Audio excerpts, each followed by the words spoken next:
Hello and welcome to Always Take Notes. In this episode, Eleanor and I spoke with the journalist and podcaster Pandora Sykes. Pandora spoke about how she got her first job in journalism as fashion features editor of the Sunday Times Style. She talked about how the High-Low, her podcast, became a massive commercial success, and she talked about how brand consultancy works. It's a really interesting episode and we hope you enjoy it.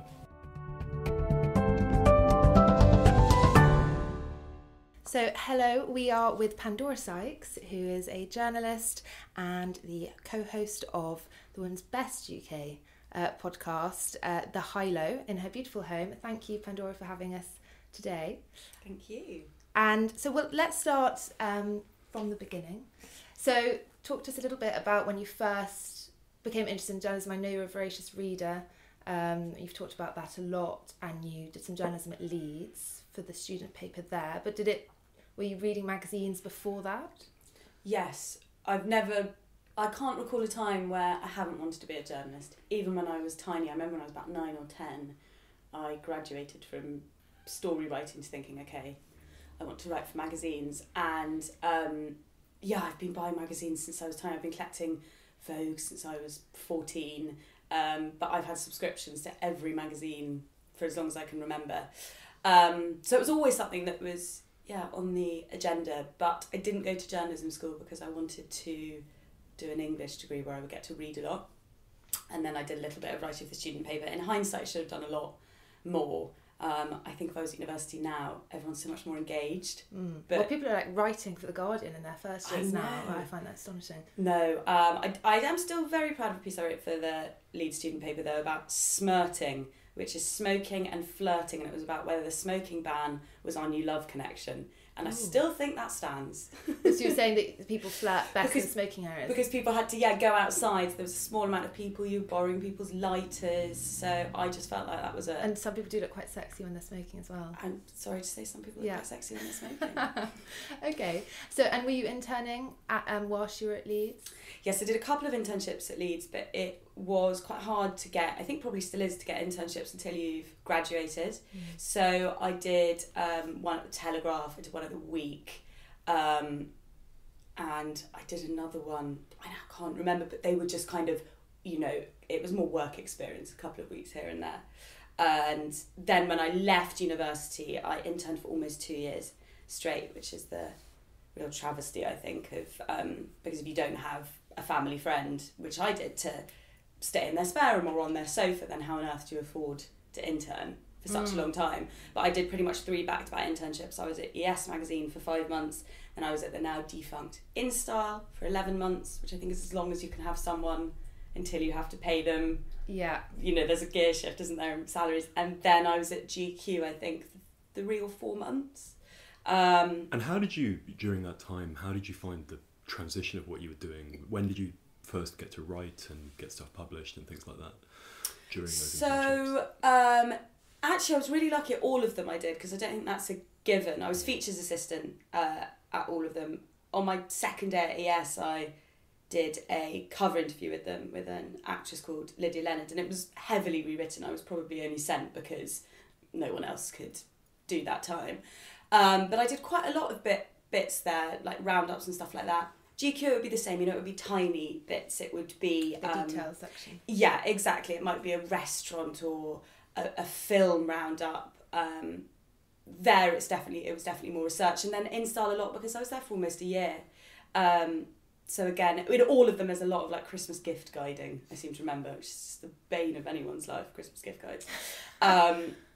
But yeah, I probably did the most at InStyle, and that was when I left InStyle, and I'd had a blog the whole way through, a social commentary blog, just for my own discipline, just to make sure I was writing every day. Because when I first moved to London, I had a year where I was a PA to a screenwriter, brilliant screenwriter called Christopher Hampton, who did the screenplay for Atonement. He wrote Dangerous Liaisons, amazing man. And I took that job because I couldn't find any openings, and I just needed to be working straight away. So I had done that, and then I had done those internships, and it was only at InStyle when I'd had this blog, and I'd had that blog going throughout my time at Christopher's, because obviously it wasn't a writing job. And my then editor said, you should put some fashion on there. And I said, no, because that will really water down the social commentary. I did put fashion on. It did water down the social commentary. I did become only known for fashion for quite a long time. Did you notice the readership going up as soon as you started? I just noticed and have always noticed that I have been called exclusively a fashion journalist, and it has never just been, I've never just been a fashion journalist. I've always written interviews or lifestyle pieces or mental health or pop culture, always, because I've always freelanced whatever job I'm at. I've always done other things on the side, but fashion is the dominant force. It does override everything. I suppose it's what people get kind of a visual of you, Yeah. and you are always kind of so fashionably dressed. I don't know, you just think of Definitely fashion not when always you think fashionably of dressed. Yes, I think exactly. People just see you don't see below that surface. Yes. So people would see, a piece I've written about shoes, and then everywhere I went, it would be like, "What do you think of my shoes?" And I think, oh, Do you notice that your fashion content did better on the blog though, just in terms of how? So rather weirdly, because I never ran it as, I think if you start a blog now, it is strategic. All my decisions, whilst in hindsight have been strategic, have been accidental. So I never looked at the analytics. I have no idea how anything did. It was a Even real... when it became a business, because it started to make money at some point. Towards the end, I did some partnerships, but I folded it almost as soon as it became profitable because I didn't like being called a blogger over a journalist. Right. It felt very unfair to have always worked full time and to be called that, and I thought I need to do a bit of, I don't know, I thought I needed to be a bit careful. And were you clear from the beginning that you were going into journalism, although you didn't want to write exclusively about fashion, it was going to be around those kind of fashion lifestyle interviews areas, or did you ever look at doing a TV or any completely different No, areas? I never.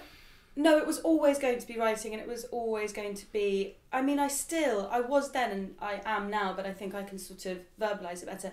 Interested in zeitgeist things, interested in what women are wearing, what they're talking about, how they're feeling, how they're dating. You know, I am just fascinated by women, so clothing them is a small part of that. I've never specifically been that interested in fashion. Like, my fashion archive knowledge is terrible. I wouldn't know what Elia was doing in 1999, and I never had much interest in that. And the trend side I always found a bit problematic because I'm not really that interested by trends. I'm just interested, I think there's a reason. I think when people are like, oh, clothes don't really matter, there's a reason why people wear what they're wearing, and there's a reason why some things become really popular and others don't, and I was interested in what that reflected about us. Do you turn down some commissions then when you notice that people are just trying to make you write about fashion or focus on fashion? Yes, I'm really selective now. So I don't really write about much fashion at all, except for Man Repeller, which is a website in the States that I'm a contributing editor for. I would do like fun style stories for them, and then I would very occasionally do pieces for Sunday Times Style, but it's almost all culture now, or first person. I don't even really know how to describe what kind of journalism, but no, I don't do much fashion. To be fair, I can't remember reading a fashion piece from you for a while.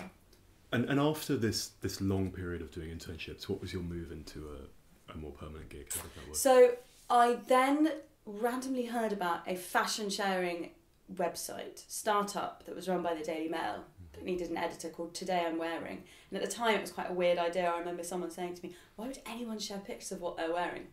I would like us to now take a moment to think about that. But there was no Instagram. Instagram started while I was there, and that's why I started sharing pictures of what I was wearing on Instagram as a way of explaining what the site was doing. So I would say Today I'm wearing, to hope to get people back. So I did that for a year, and that was an extraordinary sort of immersion into digital and startups, and also it didn't do hugely well, and yet there were so many people involved in the running on it, and I think it just really showed me that what you need is a lean, adaptable team. And then it was what, kind of overmanaged? Or... Yeah, there were so many people involved, and I remember talking to about 20 different men at one point saying, look, the colours sanitary towel packaging. Like, this looks like a sanitary towel website, we have to change it. And they just looked so clueless. But I learnt so much from that year, and the now editor of the Mail on Sunday, I believe, Ted Verity, he was the associate editor at the Mail, and he was sort of my boss. And he was amazing with me. You know, I was young and green, and I really threw myself into it, and he really supported me. So, and I managed 2 staff writers there. So it was a really great experience. Then after a year, I just could see that the website wasn't going to go where I wanted it to, and it wasn't perhaps what I wanted to be doing. And so it was a completely amicable parting. And then I was freelance for a few months before I joined the Debrief, now defunct Debrief. What was the Debrief? That was Grazia's little sister website. Okay. And I so it was like there. a vertical within the Grazia website? Within Bauer. Not okay. within, they were connected but not connected. Okay. So they shared a lot of things, but they were run as separate businesses, or at least separate visually. And I was there for a year, and again that was a high stress year because we were writing 4 or 5 pieces a day, and then I was also doing my blog every single day, and then freelancing on top of that. So for whoever would take me, Cosmo, Company, now defunct, God, there's a real theme here, Mail on Sundays, You magazine. So it was an insanely busy time, but I'm really, really grateful for it because I think I piled in a lot. I had some print, I had some digital, I had my own website, which was so great because whenever I wanted to write something that I didn't want anyone else to edit, or, you know, it was really lovely to have that as an outlet. That was really crucial to me. I think it stopped me from ever getting frustrated in a job because I always had my own space to go and write something. Talking of editing, we recently spoke to an author who had kind of given up on pitching for magazines because he's become so dispirited with the editing process and kind of unconsensual editing.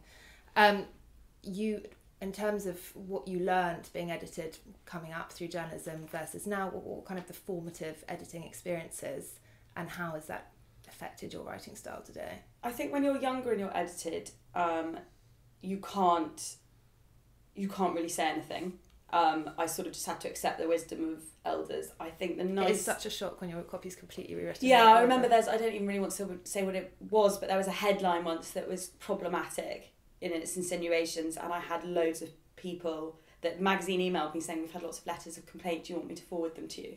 I thought, no, because I didn't come up with the headline.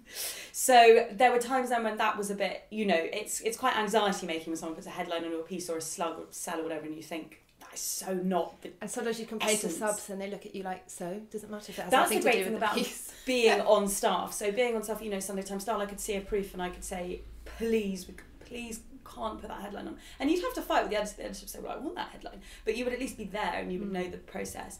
So what was initially when you were at the Sunday Times, firstly, how did you get there? And then how did your role develop when you were there?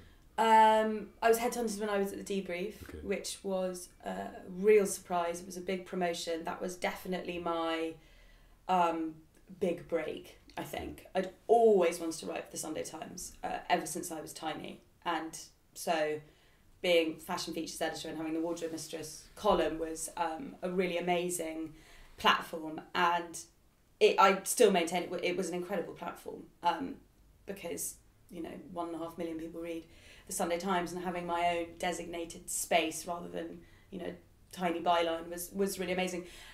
So I joined that, and it just expanded because it's a really small team. So you had to do lots of different things. So I was doing my column, and then I was writing a fashion feature, and then I was probably doing a shopping story every week. And then quite often I would write other pieces as well, but because I'd always been interested in sort of social media and zeitgeisty stuff like that. I wrote about the hate follow. Why do we love to hate? Follow people on social media, but that was about 4 years ago, and people were still sort of having those ideas of kind of culture writing around social media. And I wrote a piece about 4 years ago on my anxiety, and that was probably the first piece I'd had that had gone viral, and I actually got quite a few book offers for that, but decided that writing a book about anxiety would make me really anxious, and I think it probably would have. So I was always doing other bits there. And you sent us one of your pieces about your hungry bottom. Oh yes, Hungry Mum. So I still like writing kind of silly pieces. Which is about pants for any listeners. So that never finding pants that don't go up your bottom. We'll put it in the notes. But that was kind of me actually really being able to start writing the stuff I wanted to write. Because the thing I love about Sunday Times is they're quite arch. They're almost puerile at times, but it's smart. It's always smart and cogent, and there's a thoughtful element in amongst the hungry bums. So when did you meet Dolly? Was Dolly already working there? No, so Dolly joined as a dating columnist, so she was freelance. Oh, okay. And her and Cosmo had a dating column at the back. And our first podcast, the Pandora podcast, came around about 6 months before I left because I was just getting itchy feet. I wanted to do something else. I was feeling like I wanted to expand but my you role. knew each other? We had met each other, yes. Okay, so it was more kind of like Sunday Times paired you. No. Sorry, we were friends. Oh, you we were friends. Yeah. But we didn't know each other that well. No, I went to our editor and I said, I want to start a podcast. And she was like, what's a podcast? And I said, I want to start a podcast. What year was this? If this was happening? To be fair, her saying what's a podcast does not mean the podcast had only just started. I think it's just reflective of her not listening to podcasts. Okay. So this would have been 3 years ago. Okay. Because you have quite, listening to some of your earlier episodes for that, there's already that kind of chemistry between you two. There's friends. The chemistry. I can't listen to them because I was doing it on top of a full-time job. Yeah. You know, I wasn't paid any more money. That time was not cut into my work. So we were getting really, newspaper hours, at least on the features or the fashion side, are very generous. It was 10 till 6. So I would get in at 8 to try and miss as little time away as possible from my desk. But I think we just said to them, oh, we'll do kind of a couple of stories a week. There'll be a fashion one in there, which is what we dropped when we stopped Pandora, and there'll be a culture one and there'll be a sort of celebrity one. And she was like, okay, and who do you want to do this with? And I said, I want to do it with Dolly. And Dolly was up for it. Why did you want to do it with Dolly, saying you didn't know her that well at that point? Because she was already writing a dating column and I knew they loved her, and I couldn't think of anyone else that would and work. how was the podcast initially branded? Was it within the Sunday Times style specifically, or within the sort of broader paper? It wasn't branded at all. It was us saying, we want to do this, please let us do this. Okay. There was absolutely no... I went and found the sponsor, which was River Island. There was it no help and no support at all. Yeah. It was kind of okay. I mean, they paid us hardly anything, but it paid Dolly. The sponsor paid Dolly, and the studio was already there, and I think it must have paid the producer as well, or maybe he was on some sort of retained Sunday Times. I can't remember. And then I wasn't paid, so it didn't make money, but it didn't lose money, and I loved doing it. And then... And did it do well, listenership-wise? I think it did. I think it had about 15,000 listeners. And given... Within what time period? Like, what was the curve? 5 months. Okay. It ran for 5 months. And given that there was absolutely zero promotion or support, we didn't have a clue what we were doing. Yeah. I have a terrible memory, but I imagine we seeded it out on our social media. So I imagine a lot of traffic came from the fact that we already had, platforms at that time. And your respective individual social media platforms, had they built off your blog or off your columns? How did that I don't really know. I'm not entirely sure, to be honest. Probably the combination. Because the people that read me in the Sunday Times would often be very different people to who followed me on Instagram or who read my blog. Quite tightly paywalled, right? The Times stuff. Yeah, it is. And also, unless you're in the UK, you're not reading it. Whereas I've got a lot of people who read my stuff in America. And the breakdown of the high-low actually is very, a quarter of our listeners are in America. Oh, really? Yeah, about that, I think. Only 67% is the UK. That's interesting, because it's ground very British humour. I know, yeah. 33% is all over everywhere else. I was wondering if we'd really like to get into the kind of nitty-gritty of the podcast in a moment, but could you talk a bit about kind of fashion journalism in a slightly broader sense, maybe for people who are not familiar with that world or work in different areas? Like, how does it work? What do you do on a kind of day-to-day basis? What are the kind of challenges and the exciting bits of working in that environment?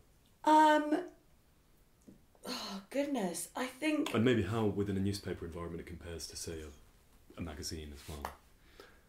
I think definitely in a newspaper environment there is always that slight awareness that there's a lot of men in suits, and then there's all the women on the style desk with the pink carpet and look at their silly clothes. So it wasn't looked down on, but certainly there would be like a bit of a battle of wills, for it to have the weight that it should have, given what a massive industry fashion is, and the fact that every single woman wears clothes and needs to know what to wear and how to wear. Because that's what I really discovered, I think, from working there, is having the column was an amazing insight into what kind of how women felt. And a lot of the questions that I got, and this is what I think really kind of cemented my interest in women rather than in fashion as trends, is they wouldn't be necessarily looking to be trendy. They would just not know how to dress. They wouldn't know how to be, and they would be feeling really uncomfortable, and they just needed to find something that fit and that could allow them to then go on into their day. They weren't bothered about looking kind of cutting edge or anything like that. So it was a lot about kind of confidence and just sheer kind of panic, because the high street is now so enormous. So a lot of what I did was distillation and curation. So it would be trying to bring the best bits and trying to make sure that you're serving all sorts of ladies, because the readership of the Sunday Times is hugely varied. So there would be, 50-year-old in the Cotswolds, and then I would get letters from 15-year-olds in London. So it was trying to really balance different women, different ages, different sizes. So my fashion journalism was probably very different to a glossy magazine's fashion journalism, because it had to be very, very democratic. My price points couldn't be too high, so I couldn't, suggest a £2,000 coat. Whereas if you look was that clearly laid out by sort of the editors? I think yes, but it was also just obvious to me that that's what you needed to do. I think the major problem with a lot of magazines is that all they are showing is very expensive clothes, and people don't shop like that, nor do I think they should shop like that. I don't think people should spend £3,000 on a coat unless they're a multi-gazillionaire. I think the value system of clothes is completely skewed. I suppose it depends which magazine's positions as kind of aspirational versus useful. But most do. Even I can't think of a single woman's glossy that doesn't have expensive fashion in it. Probably because the advertisers a lot of the time. Well, that's it. Yeah. There is no single magazine that would have nothing over £300, for example. Whereas my column would not have something over £300 unless it was a coat, because even like coats on the high street sometimes £400 or £500. So there was a strict kind of pricing awareness, and never repeating a brand on my column. And I would normally have about 30 brands, what with the questions and with the wearing of the look.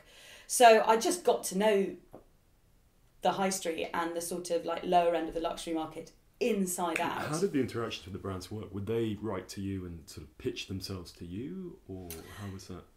No, we would get all the lookbooks. So our fashion assistants. Forgive my ignorance, but a lookbook is. Sorry, so a lookbook is where they show the clothes of the season on a model. Okay. So it's like 30 pages. So and it comes out in advance of. It comes out in probably 3 months before the clothes come into the shop. Okay. I'm actually not totally sure now on what the protocol is, but about then it was sort of a couple of months before, because I would shoot 10 Wardrobe Mistresses at a time, so I would shoot 2.5 months at a time. So you'd have to make sure that the timings matched up.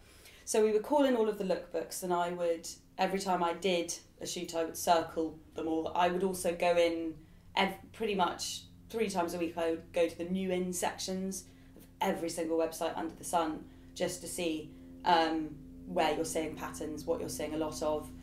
And then after that, it was just being hyper observant. So someone would come in and say, "I saw 3 people on the tube today wearing bright blue trousers. Why is everyone wearing bright blue? What's in that? Who else is doing bright blue? Where did it start?"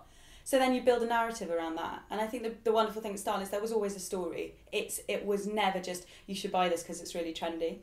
At least I didn't ever write those pieces. I still wince when I see someone say, a magazine saying, "Buy this because all the fash pack are wearing it." It's a term that really needs to die, the fash pack. Yeah, I've definitely read that in the Yes mag.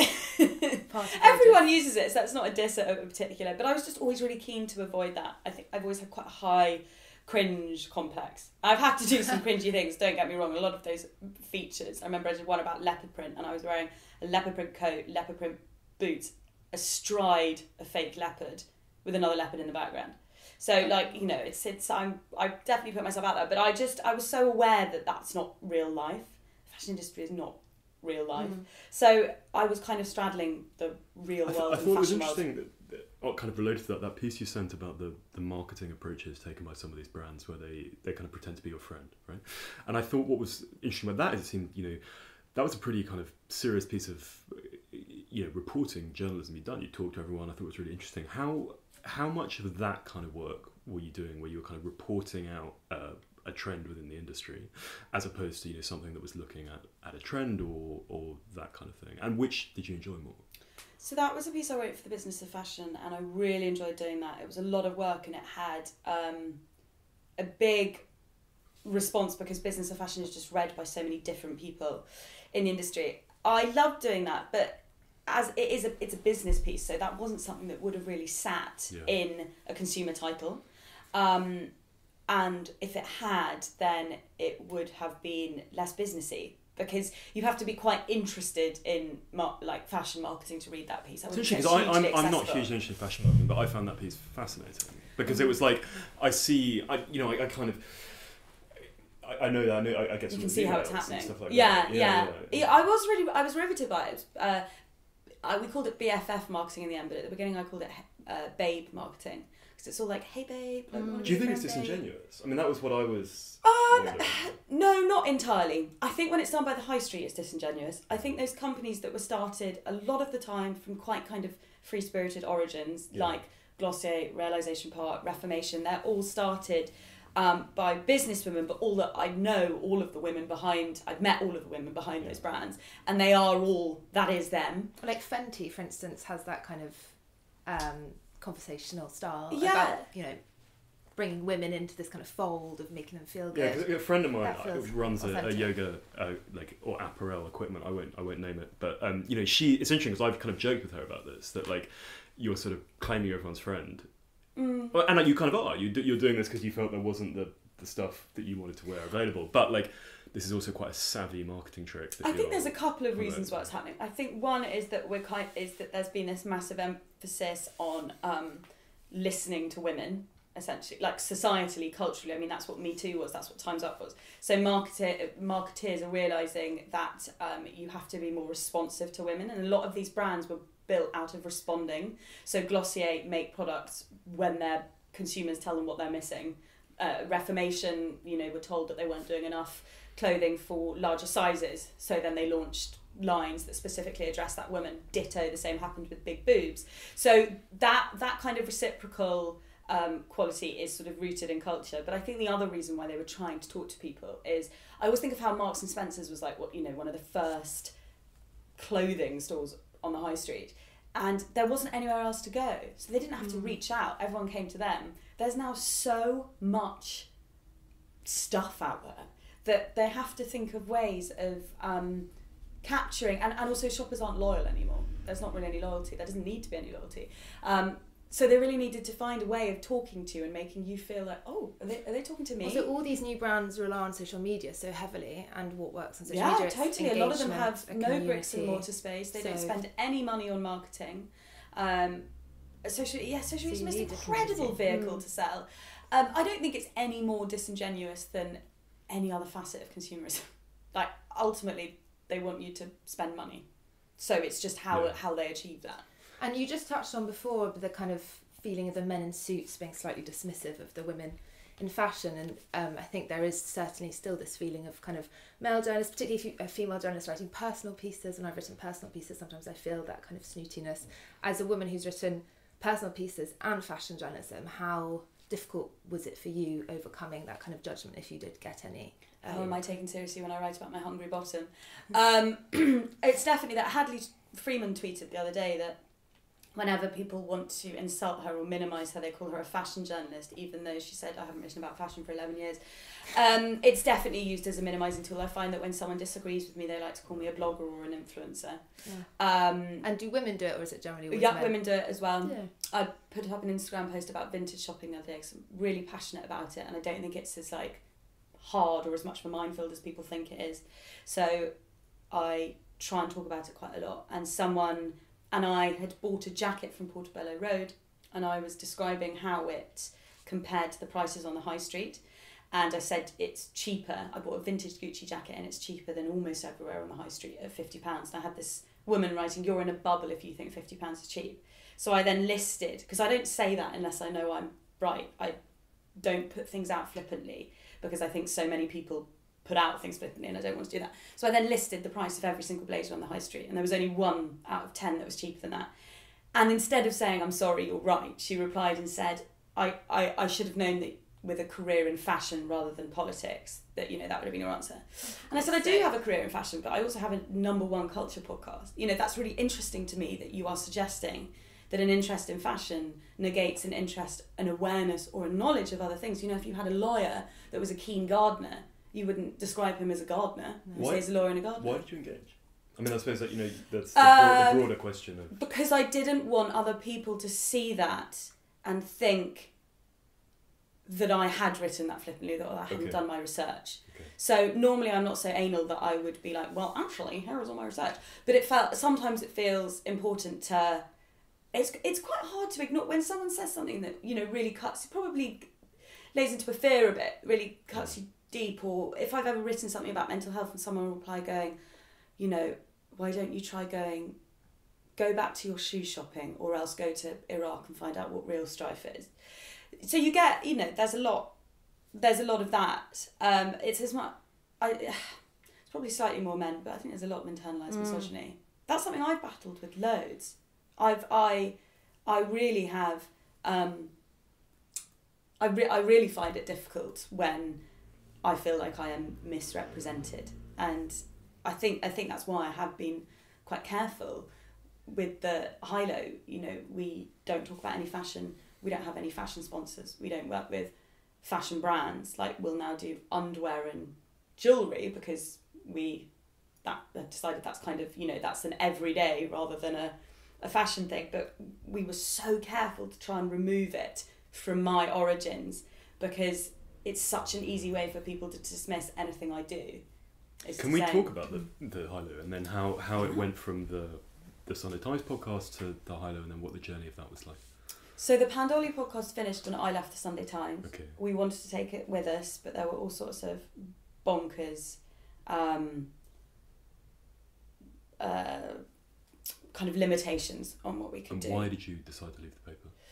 I had been there two and a bit years, which is the longest I've ever been at any job. Never been at a job longer than a year. And I wanted to write for more people. Okay. I was getting asked to do freelance things and I was treading a careful path. But I just knew that I didn't want someone telling me how much work I could do. I wanted to work as much as I wanted to. Okay. And really explore all of my options. And it was a good time to go because my editor was leaving and a new editor was coming in. And I felt like to leave when a new editor's just started is a bit crap for her. And so it just seemed like a natural break. And it all happened quite quickly. I really left on a high, and I really recommend leaving somewhere on a high. And with, obviously, freelancing is financially difficult, and you've spoken about your brand collaborations before. How, if you hadn't had maybe that safety net of brand collaborations, do you think you would have gone freelance and you would have found it? I think I would have still gone freelance because I have always been quite good at generating work for myself, and if that hadn't worked, freelance, I would have been happy to have gone into copywriting. I knew of lots of people who did copywriting, so I knew I had those contacts. You recently said you would have done advertising in a... Yeah, I thought about advertising. I would attempt. No, I wasn't worried about that because I think where there's a will, there's a way. But I was really lucky that I had. I had the brand collaboration side, and that I also consulted and I styled. I don't consult and style at the moment. When did the consultancy start? Just when I was styling, when I was at Sunday Times, that was something I also did. So I would style lookbooks or campaigns for young brands, and then my consulting would be built into that. So is it just fashion consultancy rather than culture, kind of consultancy on culture? Yes, I would be interested in doing that, but I haven't done any cultural consultancy. And again, to explain maybe to people who aren't familiar with the industry, what does it mean to do brand consultancy? How does this work? So you sort of just do an overview of what they're doing. I did some for a high street retailer, and so beforehand I went into the store and I walked all around the store and I saw who was shopping there and how things were merchandised, so where they were laid out, how they were laid out, what their prices were. And they came to you, or you pitched them? No, they came to me. And I would look at the materials, I would look at what they were making, I would kind of do like a 360 of everything they were doing and how they were communicating. And then I was booked by the day, so I would tend to do a day of consultancy, maybe with some homework either side. It's kind of built in as part of that fee. And it would be just about telling them what you thought, in essence, what you thought they were doing great and what they should be doing better and what they were missing. And is it always that where like you would kind of go in and produce a report, or are they sometimes looking for you to kind of be a face of a brand or things like that? How does it work? Are there different ways with that? If it was a face of a brand, I've done a few kind of. I did a capsule collection for capsule edit for Warehouse a couple of years ago, but no, that is very much. They're separate things. If I was coming consulting, I was coming in anonymously. Right. But if I was doing a brand collaboration, then I would be part of the choosing of the pieces that would be in it, the videographer, the filmmaker, the editing, the choosing of the location, how those pictures were shot, how that was communicated out to press and public. And how do you kind of draw boundaries for this? I mean, presumably there are potential issues of conflict of interest if you're writing about this stuff, but you're also being paid by these brands. How do you negotiate? Well, there's not really, because I don't do very many of them. So I haven't done, and I probably do like, I think I've done one this year, and what are we in, end of March. I only work with brands I like. I wouldn't ever consult for a brand that I was also the face of without making that aware. Okay. And I don't write shopping pieces. So I'm not actually writing about those brands that much. So there wasn't any conflict of interest. I think where there's conflict of interest is where people aren't transparent about their involvement in a brand. Right. So if they're Instagramming something and saying how much they love it, but they're also being paid to be an ambassador, that's where there's conflict of interest. But no, I was always quite strict on what I did. I would only work with people I really liked, and I would always be upfront about the fact we were working together. So it didn't have that. I think if I had been solely fashion writing, and producing a lot of content that those brands were in, maybe, but because I've had a variety of things going on for quite a while, I don't think there was ever that. And how does your income split now between the podcast and the writing and the brand consultancy? I don't do any consultancy at the moment, because I do a lot of speaking. I chair or go on panels almost weekly. I'm doing a speaker series for the Marriott hotels at the moment. But I did just finish doing some consultancy for a Peroni incubator scheme. It breaks down, I think, probably a third and a third and a third. Or maybe the high-lows half, and then a quarter writing, a quarter speaking. When did the high-low become commercially successful? How quickly? Because you brought a lot of the listeners from the Pandora podcast. Yeah, I think most of those 15,000 jumped over. And it's now 200,000 a week, so, and it's just turned 2. What was the question before that? How quickly did it become a commercial success? At the beginning, we went and found the brands ourselves. So we would email 40 brands at a time and how many set up. Get back? We would have meetings with kind of 4 or 5, and then we would set up. I mean, we had 6 months with Google, which I'm really proud of. We were the first podcast they'd ever sponsored, and that was Dolly and I contacting the PR.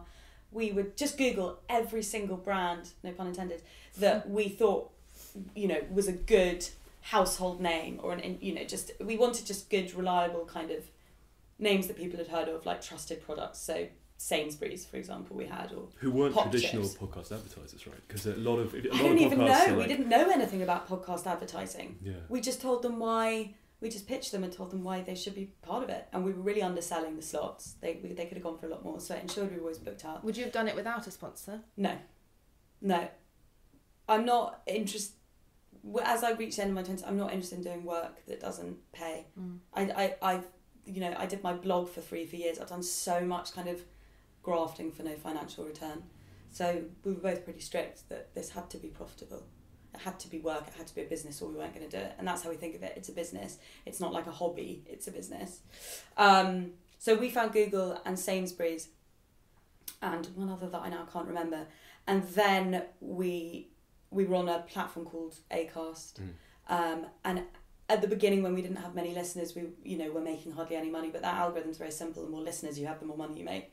So that started building. And then about 6 months ago, no, it must have been about 9 months ago, because I had just had my baby and we took minimal time off the podcast, and we just could not handle that side of it. So we signed with Independent Talent, and they now manage.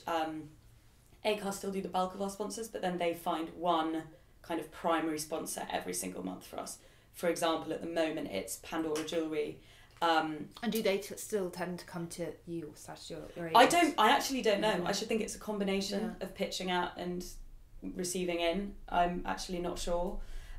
We stay kind of blissfully ignorant about how they come to us, but we always have to sign someone off. You know, there's never a sponsor that we haven't kind of personally okayed. And what do you think drove the traffic? I mean, how did the curve?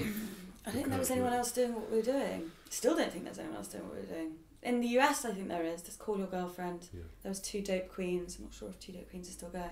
But I didn't think there were any female two-hander culture podcasts. I think also the fact that we were, by that point, established journalists. So we were bringing kind of our experience to it and our friendship, and there's a lot in it. I think the premise of the high low is that people don't just talk about serious stuff, go home again, and then the next time they meet talk about silly stuff. You talk about everything. You would talk about Brexit in the same conversation as you would talk about Fleabag. You know, there's it's odd to me that we've always had this slightly kind of uncomfortable relationship with things that are lowbrow, and I also don't buy into that idea that kind of C-list culture or lowbrow culture isn't important, because I think it's fascinating. It's reflecting the way we live. You know, reality to dismiss reality TV is to kind of fail to realise the way that society and the prism in which we reflect the way we're living changes. So we wanted to have this podcast that had no shame. So we would talk about smart things, and we would talk about silly things, but all the same tonally. And I think the upshot of that is that it can appeal to a lot of people. So there's a lot of book chat on it. So we got a lot of bookworms coming. There's a lot of people who are interested in current affairs. There are some people who have absolutely no interest in what we're talking about, but find it really soothing to listen to 2 friends having a conversation. They like the vicarious nature of it. What's the demographic like? Is it? I think it's mainly young women. How is it kind of? How young does it get? I don't know if you can find that out. Can you? Can you find out ages? Well, I mean, maybe you get people writing. We have teenagers, yeah. We have teenagers. Get older women as well. Yeah. So really 40s, 50s, 60s, and then low. You've said before, quite a few men. Not many men.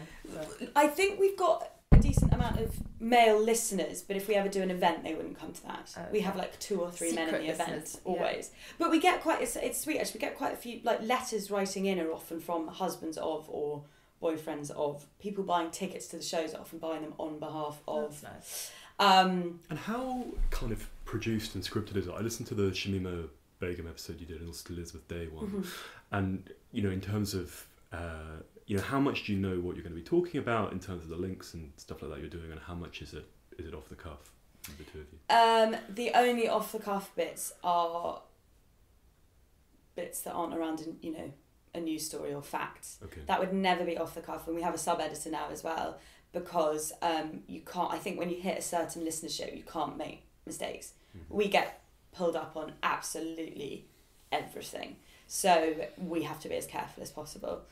And it is there's a lot of. It's not particularly ad hoc. We'll discuss a couple of days before what we're doing. A lot of the time when we were covering Leaving Neverland, I interviewed the director Dan Reed, so I had to email him the week before to find out when he had a slot. So then we knew that was going to be our topic for that week. So no, the only off the cuff bit would be like the book recommendations or a personal anecdote.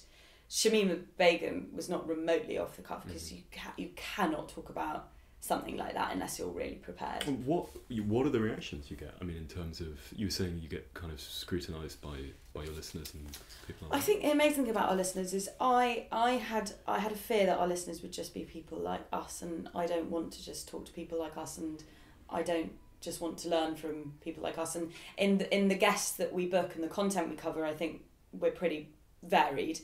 But I just didn't know if our listeners would be particularly varied, and the responses are absolutely we get two sides of every single story. So when we talked about Shamima Begum, we had a lot of young Muslim women writing to us.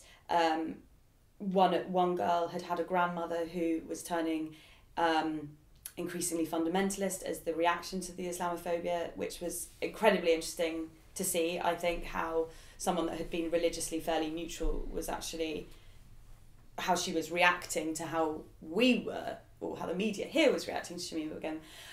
When we talked about Michael Jackson, we had a lot of people writing in who were barristers, prosecutors, but then on the other hand we had people who had been sexually abused.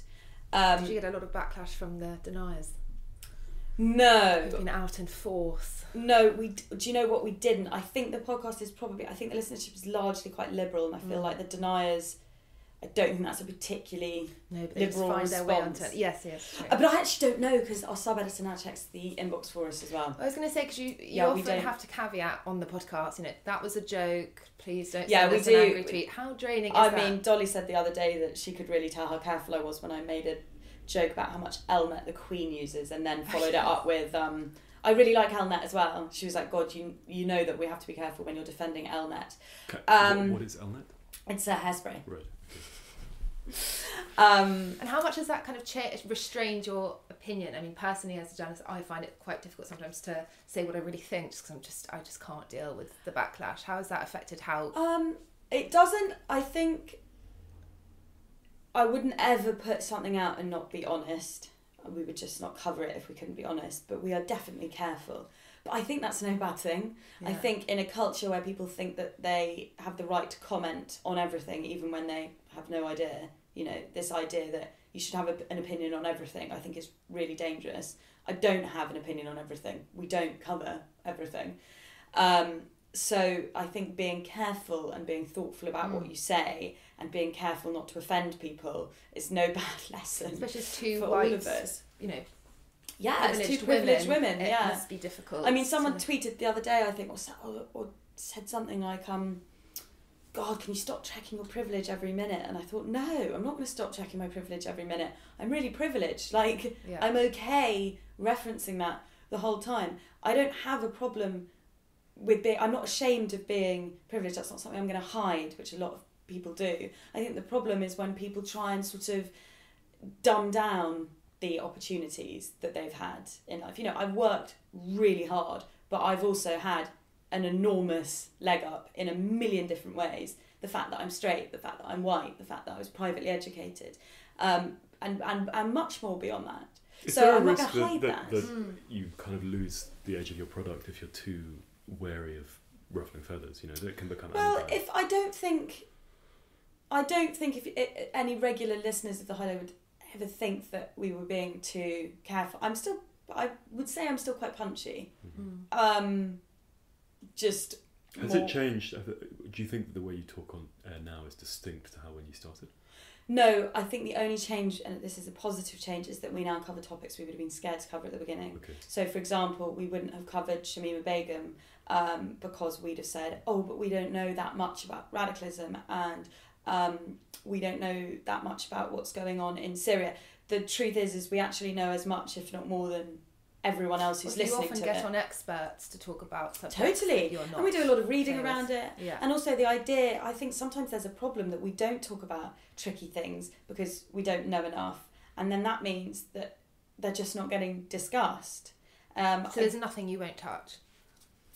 We're pretty careful around trans rights because I think that conversation is very, very flammable at the moment. And I wouldn't talk about trans rights unless we had a trans guest, I don't think. And is that because you sort of burnt your fingers in the past? No, haven't burnt fingers in the past. Rarely see it discussed right. And just don't want to add to a conversation that I think at the moment is very, just really flammable. I'd say of all the conversations that are going on at the moment, kind of trans rights. And I mean, I don't know if you saw The Economist's headline a couple of weeks ago about whether trans people should be sterilised. Oh, yeah.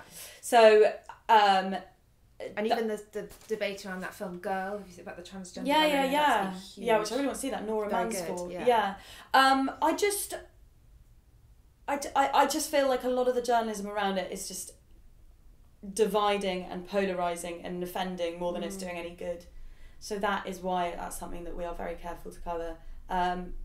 We have in the past. We had Juno Dawson on, who's a brilliant YA novelist. She came on to talk, not to talk about trans rights, but it was an inevitable part of our conversation. But I really don't want to insult anyone, and I think with that conversation at the moment, not many people seem to be getting it right. So that's why we don't talk about it a huge amount. Okay, well, we're right up against our time limit. Pandora, thanks for being such a candid and fascinating guest, and wishing you all the very best for your projects going forward. Thank you. Hello, it's us again, with an update from our lives and some post-mortem analysis for the episode. Elle, what did you think of that one? It was really fun. It was lovely going to Pandora's house, which is as beautiful as I've seen from small snapshots on Instagram. She's obviously a mean decorator. And she was great. I mean, I've been a Hilo fan for 2 years now, so I was trying hard to rein in your fangirl impulses. And not tell her how much I knew about her life already.